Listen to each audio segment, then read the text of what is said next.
അമ്മേ ശരണം. ഓം ശ്രീ മഹാഗണപതയേ നമഃ. ഓം ശ്രീ ഗുരുഭ്യോ നമഃ. സർവത്ര ദേവീ നാമ സങ്കീർത്തനം. ശ്രീ മഹാദേവ്യേ നമഃ. ശ്രീ ഗുരുഭ്യോ നമഃ. ശ്രീ ദേവീനാരായണീയം ദശകം 1 ദേവീ മഹിമ ശ്ലോകങ്ങൾ 8, 9, 10. 8, 9, 10 ശ്ലോകങ്ങളുടെ പാരായണം ആദ്യം ശ്രവിക്കാം. അതിനുശേഷം പദച്ഛേദം, അന്വയം, വ്യാഖ്യാനം എന്നിവയും ശ്രവിക്കാം. ആദ്യം ശ്ലോകങ്ങളുടെ പാരായണം. സർവോപരീശ്വരി വിഭാതി സുധാസമുദ്രസ്തന്മധ്യത പരിവൃതേ വിവിധൈ സുദുർഗൈഃ ഛത്രായിതേ ത്രിജഗതാം ഭവതി മണിദ്വീപാഖ്യേ ശിവേ നിജപദേ ഹസിതാനനാസ്തേ യസ്തേ പുമാനഭിദധാതി മഹത്വമുച്ചൈർയോ നാമ ഗായതി ശൃണോതി ച തേ വിലജ്ജഃ യശ്ചാതനോതി വൃഷമാത്മനിവേദനം തേ സ സ്വാന്യഘാനി വിധുനോതി യദാ തമോർക്കഃ ത്വാം നിർഗുണാം ച സഗുണാം ച പുമാൻ വിരക്തോ ജാനാതി കിഞ്ചിദപി നോ വിഷയേഷു സക്തഃ ജ്ഞേയാ ഭവത്വമിഹ മേ ഭവതാപഹന്ത്രീം ഭക്തിം ദദസ്വ വരദേ പരിപാഹി മാം ത്വം ഭക്തിം ദദസ്വ വരദേ പരിപാഹി മാം ത്വം ഭക്തിം ദദസ്വ വരദേ പരിപാഹി മാം ത്വം. സർവത്ര ദേവീനാമ സങ്കീർത്തനം. ശ്രീ മഹാദേവ്യൈ നമഃ. നമസ്തേ പ്രിയ സജ്ജനങ്ങളെ. ഇന്നത്തെ ശ്ലോകങ്ങൾ 8, 9, 10. 8ാമത്തെ ശ്ലോകത്തിന്റെ പദച്ഛേദം ആദ്യം നോക്കാം. പദച്ഛേദം: സർവോപരി ഈശ്വരി വിഭാതി സുധാസമുദ്രഃ തന്മധ്യതഃ പരിവൃതേ വിവിധൈഃ സുദുർഗൈഃ ഛത്രായിതേ ത്രിജഗതാം ഭവതി മണിദ്വീപാഖ്യേ ഹേ ശിവേ നിജപദേ ഹസിതാനനാ ആസ്തേ. ഈ പദങ്ങളുടെ എല്ലാം അന്വയാർത്ഥം നോക്കാം. അന്വയവും അർത്ഥവും കൂടെ. ഹേ ഈശ്വരി, സർവോപരീശ്വരിയാണ്. അപ്പോൾ ഹേ ഈശ്വരി സുധാസമുദ്ര, അമൃതസമുദ്രം, സർവോപരി വിഭാതി, സർവോപരി ഏറ്റവും മുകളിൽ, എല്ലാറ്റിനും മുകളിൽ, വിഭാതി എന്ന് വെച്ചാൽ പ്രകാശിക്കുന്നു, ശോഭിക്കുന്നു. തന്മധ്യത, അതിൻ്റെ മധ്യഭാഗത്ത്, വിവിധൈഹി സുദുർഗൈഹി, നല്ല പലതരം കോട്ടകൾ, പരിവൃതേ ചുറ്റപ്പെട്ടതും, ത്രിജഗതാം 3 ലോകങ്ങളുടെയും, ഛത്രായിതേ കുട എന്ന പോലെ വർത്തിക്കുന്നതും, മണിദ്വീപാഖ്യേ മണിദ്വീപം എന്ന് പേരുള്ളതുമായ, നിജപദേ സ്വന്തം ആസ്ഥാനത്തിൽ, ഹേ ശിവേ ഭവതി, ഹേ ശിവേ അവിടുന്ന്, ഹസിതാനന പുഞ്ചിരി തൂകിക്കൊണ്ട്, ആസ്തേ വർത്തിക്കുന്നു. 8ാമത്തെ ശ്ലോകത്തിന്റെ വ്യാഖ്യാനവും നോക്കാം. ഈ ശ്ലോകത്തില് എന്താണ് വിവരിച്ച് പറയുന്നതെന്ന് വെച്ചാൽ, ദേവി ഭാഗവതത്തിൽ പറയുന്നുണ്ട് ദേവിയുടെ ആസ്ഥാനം മണിദ്വീപം ആണെന്ന്.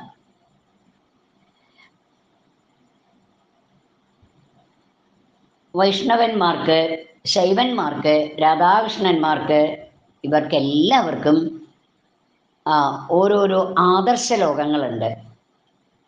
അത് ക്രമത്തിലെ വൈകുണ്ഠം, കൈലാസം, ഗോലോകം എന്നിവയാണ്.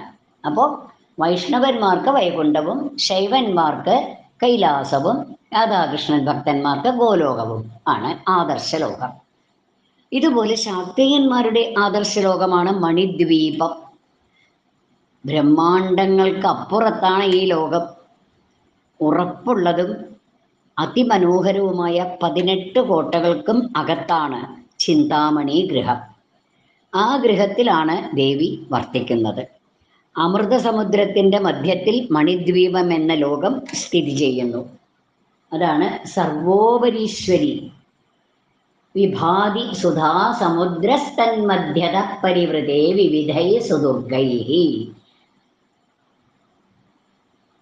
ഛത്രായുധേ ത്രിജഗതാം ഭവതി മണിദ്വീപാഖ്യേ ശിവേ നിജപദേ ഹസിതാനനാസ്തേ. ആ പുഞ്ചിരിക്കുന്ന, അതാണ് ഹസിതാനനാസ്തേ, പുഞ്ചിരി തൂകിക്കൊണ്ടിരിക്കുന്ന ആ ലോകജനനി ദേവിയുടെ ആസ്ഥാനം മണിദ്വീപം. ശ്രീമദ് ദേവി ഭാഗവതത്തിൽ വളരെ വിശേഷമായിട്ട് അത് പറയുന്നത്. വൈഷ്ണവന്മാർക്ക് വൈകുണ്ഠവും, ശൈവന്മാർക്ക് കൈലാസം, രാധാകൃഷ്ണ ഭക്തന്മാർക്ക് ഗോലോകം ഒക്കെ ആദർശലോകമാണ്. ശക്തിസ്വരൂപിണിയായ ഭഗവതിയെ ആശ്രയിക്കുന്ന ശാക്തേയന്മാരുടെ ആശ്രയ ലോകമാണ് മണിദ്വീപം. ബ്രഹ്മാണ്ടങ്ങൾക്കും അപ്പുറത്താണ് ഈ ലോകം. മനോഹരമായ, അതിമനോഹരമായ 18 കോട്ടകൾക്കും അകത്ത് ചിന്താമണി ഗൃഹം. ദേവി ഭാഗവതം വായിക്കുന്നവർക്ക്, അല്ലെങ്കിൽ ദേവി ഭാഗവതം കേട്ടിട്ടുള്ളവർക്ക് അറിയാം, അവിടെയാണത്രേ ദേവി വസിക്കുന്നത്. മണിദ്വീപം എന്ന ലോകം എവിടെയാണ്? സുധാസമുദ്രസ്തന്മധ്യേ. ഇവിടെ പറയുന്നുണ്ട് ശ്ലോകത്തിലെ തന്മധ്യത, സുധാസമുദ്രസ്തന്മധ്യത, അമൃത സമുദ്രത്തിൻ്റെ മധ്യത്തില്. അങ്ങനെയുള്ള ആ ദേവി സർവശക്തിയാണ്, ഈശ്വരിയാണ്, ശിവയുമാണ്. മണിദ്വീപം എന്ന് പേരുള്ള സ്വന്തം ആസ്ഥാനത്തിൽ ഹേ ശിവേ, അവിടുന്ന് പുഞ്ചിരി തൂക്കിക്കൊണ്ട് മംഗളസ്വരൂപിണിയായി വസിക്കുന്നു. സർവശക്തയും മംഗളസ്വരൂപിണിയുമാണ് ആ ദേവി. അപ്പോൾ ഭഗവതിയുടെ അമൃതസമുദ്രത്തിൻ്റെ മധ്യത്തിൽ മണിദ്വീപം അല്ലേ, ചിന്താമണി ഗൃഹം. 18 കോട്ടകൾക്കകത്താണ് ചിന്താമണി ഗൃഹം. നമ്മൾ സൗന്ദര്യലഹരി വായിക്കുന്നവർക്ക് അറിയാം, 8ാമത്തെ ശ്ലോകത്തിൽ പറയുന്നുണ്ട്, സുധാ സിന്ധോർമധ്യേ സുരവിടപി വാടീ പരിവൃതേ മണിദ്വീപേ നീപോപവനവതി ചിന്താമണിഗൃഹേ. നമ്മൾ എല്ലാവരും സൗന്ദര്യലഹരി പഠിക്കുന്നവരാണ്. അതിൽ പറയണ്ടേ, പാൽക്കടലിന് നടുവിൽ കൽപ്പവൃക്ഷ നിരകളാലും കടമ്പ് വൃക്ഷങ്ങളാലും ചൂഴപ്പെട്ട മണിദ്വീപത്തിൽ ചിന്താമണി രത്നങ്ങളാൽ നിർമ്മിക്കപ്പെട്ട മണിഗ്രഹത്തിൽ ശിവശക്തി സ്വരൂപത്തിലുള്ള മണിമഞ്ചത്തിലാണ് പരമശിവരൂപത്തിലുള്ള ഹംസതൂലികാ മെത്തയില് പള്ളിക്കുറിപ്പ് കൊള്ളുന്ന ചിദാനന്ദ രൂപിണിയായ ഭഗവതി.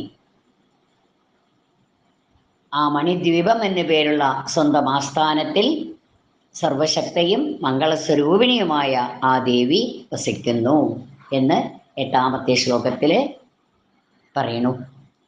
ഇനി 9ാമത്തെ ശ്ലോകത്തിൻ്റെ പദച്ഛേദം നോക്കാം. അതിനുശേഷം അന്വയാർത്ഥം വീണ്ടും 9ാമത്തെ ശ്ലോകത്തിൻ്റെ വ്യാഖ്യാനവും ശ്രവിക്കാം. 9ാമത്തെ ശ്ലോകത്തിൻ്റെ പദച്ഛേദം യഹ തേ, അതാണ് ശ്ലോകത്തിൽ യസ് തേ പദം ഛേദിക്കുമ്പോൾ യഹ തേ. പുമാൻ അഭിദധാതി, പുമാൻ അഭിദധാതി, പുമാൻ അഭിദധാതി മഹത്വം ഉച്ചൈഹി യ നാമ ഗായതി ശൃണോതി ച തേ വിലജ്ജഃ യഹ ച ആതനോതി. 3ാം പാദം യശ്ചാതനോതി, അവിടെ 2 ഹൈഫൺ ചിഹ്നം വരുന്നുണ്ട്. അപ്പോൾ ആ എന്ന് ഉച്ചരിക്കണം. യശ്ചാതനോതി പദം ഛേദിക്കുമ്പോൾ യഹ ച ആതനോതി. ഭൃശം ആത്മനിവേദനം തേ സ തേ സഹ സ്വാനി അഖാനി, സ്വാന്യഖാനി പദം ഛേദിക്കുമ്പോൾ സ്വാനി അഖാനി. വിധുനോതി യഥാ തമഹ അർക്കഃ, തമോർക്കഃ, തമഹ അർക്കഃ. ഈ പദങ്ങളുടെ എല്ലാം അന്വയാർത്ഥം നമുക്ക് ശ്രവിക്കാം. യഹ പുമാൻ, ഏതൊരുവൻ, തേ മഹത്വം, അവിടുത്തെ മാഹാത്മ്യത്തെ, ഉച്ചൈഹി അഭിദധാതി, ഉച്ചൈഹി എന്ന് വെച്ചാൽ ഉച്ചത്തില്, വളരെ ഉച്ചത്തിൽ വർണ്ണിക്കുന്നുവോ, യഹാ വിലജ്ജഹ, ഏതൊരുവൻ ലജ്ജ വിട്ട്, തേ നാമ, അവിടുത്തെ നാമം, ശൃണോതി ഗായതി ച, ശൃണോതി എന്ന് വെച്ചാൽ കേൾക്കുക, ഗായതി എന്ന് വെച്ചാൽ പാടുക, കേൾക്കുകയും പാടുകയും ചെയ്യുന്നുവോ, യഹ ച ഭൃശ, ഏതൊരുവൻ അങ്ങേയറ്റം, തേ ആത്മനിവേദനം ആതനോതി, അവിടുത്തെ മുമ്പാകെ സ്വയം സമർപ്പിക്കുന്നുവോ, സഹ, അവൻ, അതായത് ഈ ഭക്തി സാധനങ്ങളൊക്കെ അനുഷ്ഠിക്കുന്നവൻ, ആ ഭക്തൻ, അർക്കഹ തമഹ യഥ, അർക്കഹ എന്ന് വെച്ചാൽ സൂര്യൻ, തമഹ എന്ന് വെച്ചാൽ ഇരുട്ട്, യഥ സൂര്യൻ ഇരുട്ടിനെ എന്ന പോലെ, സ്വാനി അഖാനി, അഖാനി വെച്ച പാപങ്ങളെ, സ്വാനി സ്വന്തം പാപങ്ങളെ, വിധുനോതി നശിപ്പിക്കുന്നു. ഈ 9ാമത്തെ ശ്ലോകത്തിന്റെ വ്യാഖ്യാനം നോക്കാം. ശ്ലോകത്തിലെ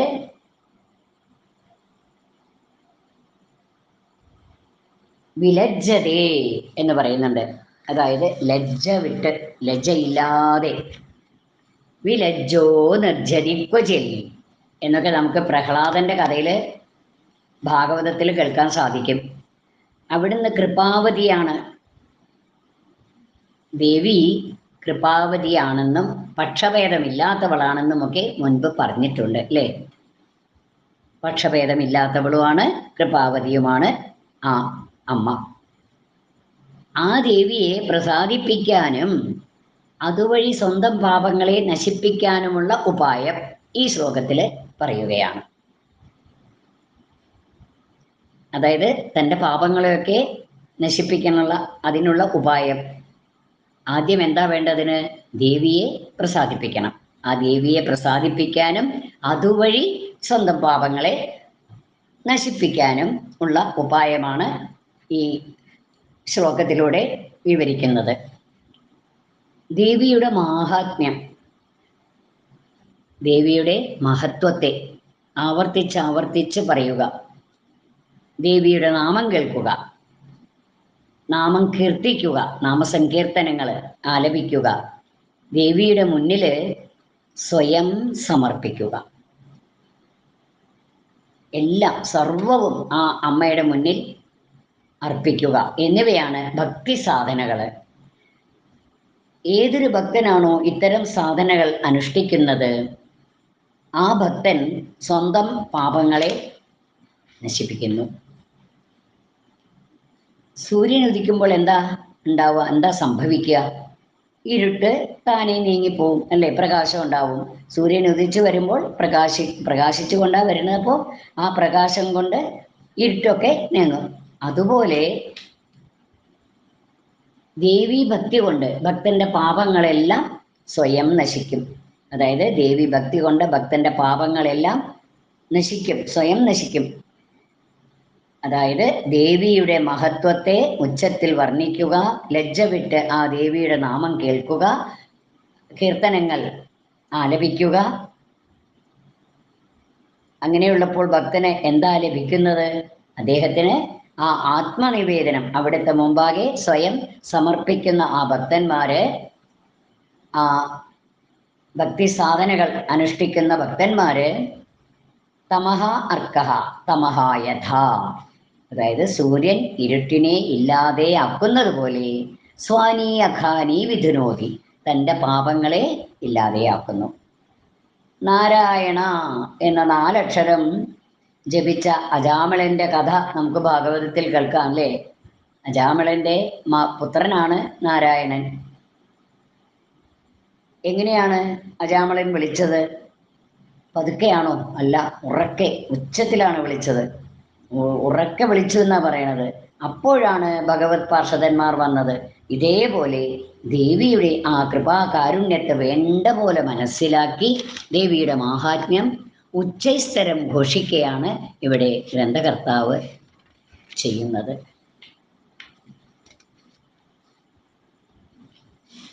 ഇനി പറയണു, ശ്രവണം, കീർത്തനം, സ്മരണം, പാദസേവനം, മർച്ചനം, വന്ദനം, ദാസ്യം, സഖ്യം, ആത്മനിവേദനം എന്നിങ്ങനെ 9 തരം ഭക്തി സാധനങ്ങളെ കുറിച്ചൊക്കെ നമ്മൾ ശ്രീമദ് ഭാഗവതത്തില് നമുക്ക് മനസ്സിലാക്കാൻ കഴിയും അല്ലേ?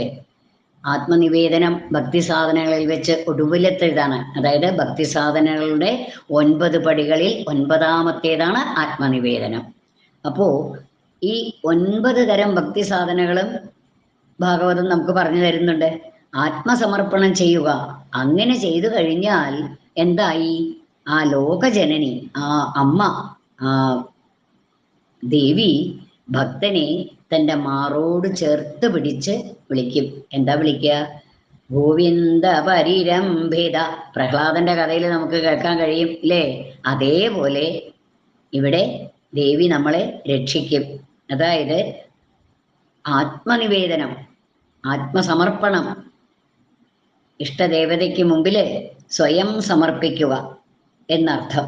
അങ്ങനെ ഇപ്രകാരം ചെയ്താൽ ആ ഭക്തനെ രക്ഷിക്കുക എന്നത് ആ ഇഷ്ടദേവതയുടെ അവശ്യ കർത്തവ്യമായി മാറുകയും അങ്ങനെ ആ ഭക്തൻ സുരക്ഷിതനായി തീരുകയും ചെയ്യും എന്ന് ചുരുക്കം. അപ്പോൾ എന്താണ് വേണ്ടത്? നമ്മൾ എല്ലാം ആ ഇഷ്ടദേവതയായ ആ ഭഗവതിയുടെ മുൻപിൽ സ്വയം സമർപ്പിക്കുക. അത് ചെയ്താൽ അമ്മ ആ ഭക്തനെ രക്ഷിക്കും.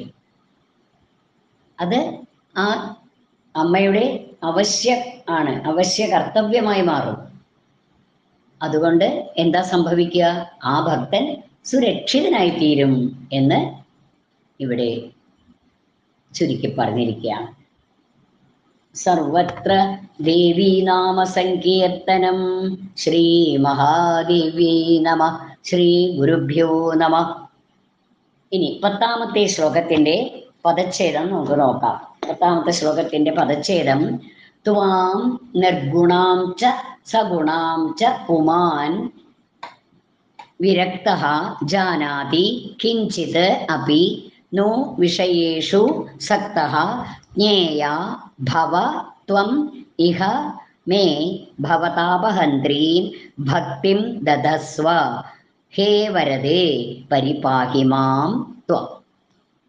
ഈ ശ്ലോകത്തിലെ പദങ്ങളുടെ അന്വയവും അർത്ഥവും എന്താണെന്ന് നമുക്ക് ശ്രമിക്കാം. വിഷയേഷു വിരക്തഃ, വിഷയേഷു എന്ന് വെച്ചാൽ ഇന്ദ്രിയ വിഷയങ്ങൾ, അതിൽ നിന്നും വിരക്തനായ പുമാൻ ത്വാം മനുഷ്യൻ അവിടുത്തെ നിർഗുണാം ച സഗുണാം ച, നിർഗുണയായും സഗുണയായും ജാനാതി അറിയുന്നു. അതായത് ഇന്ദ്രിയ വിഷയങ്ങളിൽ വിരക്തനായ മനുഷ്യൻ അവിടുത്തെ എങ്ങനെയാണ് കാണുന്നത്, അറിയണത്? നിർഗുണയായും സഗുണയായും അറിയുന്നു. വിഷയേഷു സക്തഃ, വിഷയങ്ങളിൽ ആസക്തനായവൻ, ത്വാം അതായത് അവിടത്തെ കുറിച്ച് കിഞ്ചിതപിനോ ജാനാതി, ഒന്നും അറിയുന്നില്ല. എന്തുകൊണ്ടാണ്? വിഷയങ്ങളിൽ ആസക്തനാണ് അവൻ. അപ്പോ ഒന്നും അവിടത്തെ കുറിച്ച് അറിയുന്നില്ല. ഇഹത്വം, ഇപ്പോൾ ഇവിടെ വെച്ച് അവിടുന്ന് മേ ജ്ഞേയാ ഭവ, എനിക്ക് അറിയപ്പെടാവുന്നവളായി തീർന്നാലും, ഭവതാപഹന്ത്രീം, സംസാര ദുഃഖം നശിപ്പിക്കുന്ന ഭക്തിം ദദസ്വ, ഭക്തി തരൂ, വരദേ അല്ലയോ വരം ദാനം ചെയ്യുന്ന അമ്മേ, വരം ദാനം ചെയ്യുന്നവളെ, ത്വം മാം അവിടുന്ന് എന്നെ പരിപാഹി രക്ഷിച്ചാലും എന്ന് പറയണു.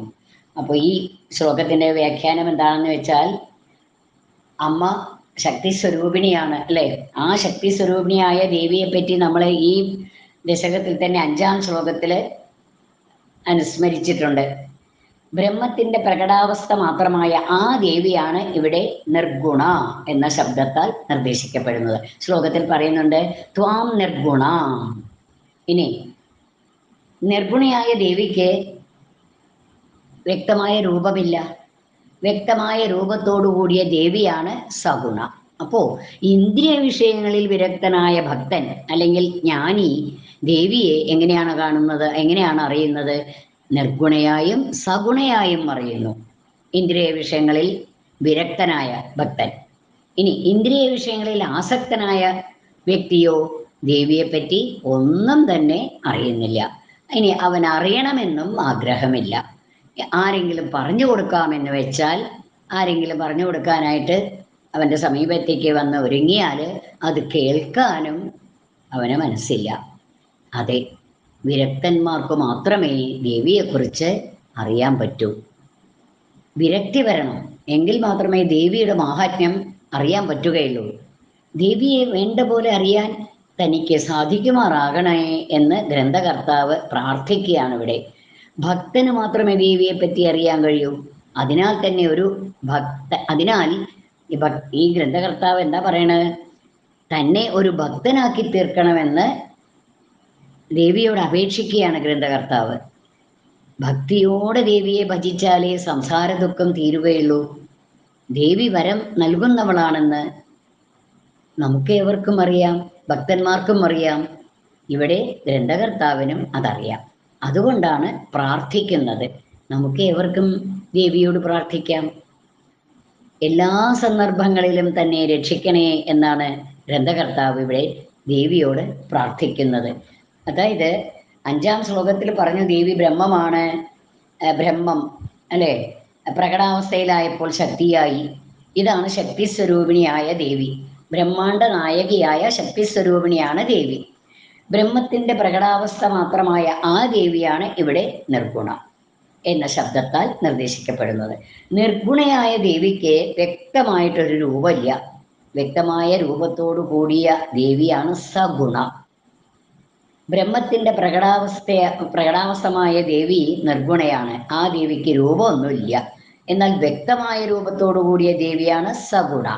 ഇന്ദ്രിയ വിഷയങ്ങളിൽ നിന്നൊക്കെ വിരക്തൻ. അങ്ങനെയുള്ള ഒരു മനുഷ്യൻ അല്ലെങ്കിൽ അഥവാ ജ്ഞാനി ദേവിയെ നിർഗുണയായും സഗുണയായും മനസ്സിലാക്കുന്നു അല്ലെങ്കിൽ അറിയുന്നു.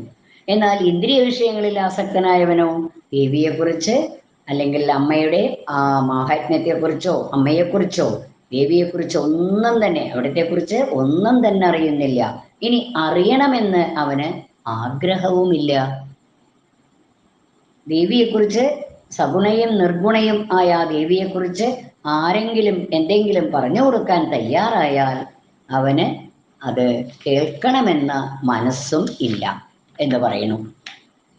അതെ, അതുകൊണ്ട് വിരക്തന്മാർക്ക് മാത്രമേ ദേവിയെക്കുറിച്ച്, വിഷയവിരക്തന്മാർക്ക് മാത്രമേ ദേവിയെക്കുറിച്ച് എന്തെങ്കിലും അറിയാൻ സാധിക്കുകയുള്ളൂ. ഭക്തിയെ തന്നാലും ഭക്തി ഒഴിച്ചൊന്നും വേണ്ടേ വേണ്ട. ആ നിർഗുണ സ്വരൂപിണിയായിരിക്കുന്ന ഭഗവതി, അപ്പോൾ ദേവിക്ക് രൂപമില്ല. വ്യക്തമായ രൂപത്തോടു കൂടിയ ഭഗവതി സഗുണം അല്ലെ. ഇന്ദ്രിയ വിഷയങ്ങളിൽ നിന്ന് വിരക്തനായ ഭക്തൻ അല്ലെങ്കിൽ ജ്ഞാനി, അദ്ദേഹം എന്താ ചെയ്യണത്? ദേവിയെ നിർഗുണ പരബ്രഹ്മമായിട്ട് ഉപാസിക്കുന്നു. അതേപോലെ സഗുണോപാസകന്മാർ അവരും ദേവിയെ ആഗ്രഹിക്കുന്നു. എന്നാൽ ഇന്ദ്രിയ വിഷയങ്ങളിൽ ആസക്തരായവർക്ക് ദേവിയെപ്പറ്റി ഒന്നും തന്നെ അറിയില്ല, ഒന്നും അറിയണമെന്ന ആഗ്രഹവുമില്ല. ഇനി ആരെങ്കിലും പറഞ്ഞു കൊടുക്കാൻ തുടങ്ങിയാൽ അത് കേൾക്കാനും മനസ്സില്ല അവന്. വിരക്തന്മാർക്ക് മാത്രമേ സത്യത്തിൽ ദേവി എന്താണെന്ന് മനസ്സിലാക്കുവാൻ സാധിക്കൂ. ജ്ഞാനം,